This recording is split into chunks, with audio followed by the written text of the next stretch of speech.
రామాయణ మహాయుద్ధం భీకరంగా సాగుతోన్న తరుణం. శ్రీరామచంద్రుని సారథ్యంలో వానర సైన్యంతో విజృంభిస్తూ లక్ష్మణస్వామి తనతో పోరాటం చేస్తున్న రావణుడి కుమారుడు ఇంద్రజిత్ తలని బాణంతో ఒక్క వేటుతో వేరు చేశాడు.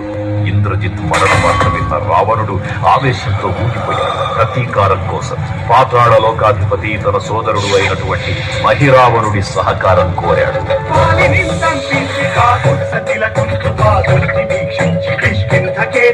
శ్రీరామ కార్యార్థమై లంకకే తెంచి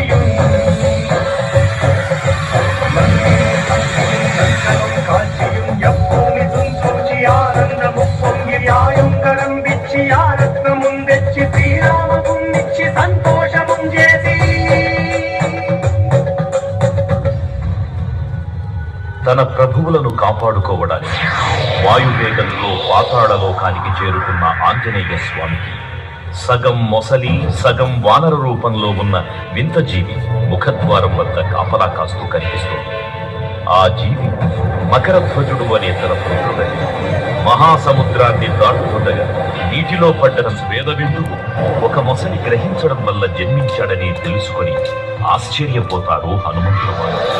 బ్రహ్మాండమైనట్టి ఆ శక్తిని వైచి ఆ లక్ష్మణుందింపగానప్పుడే నీవు సంజీవిని తెచ్చి సౌమిత్రికిన్నిచ్చి ప్రాణంబు రక్షింపగా కుంభకర్ణాదులం వీరులంబోల శ్రీరామ పాదాగ్ని అనంత లోకం పురానందమయ్యుండ నవ్వేళనంది భీషణువేడుకంతోడు కన్వచ్చి పట్టాభిషేకంబు చేయించి సీతామహాదేవిని తెచ్చి శ్రీరామునిచ్చి అంతన్నయోధ్యాపురించొచ్చి పట్టాభిషేకంబు సంరంభమయ్యున్నా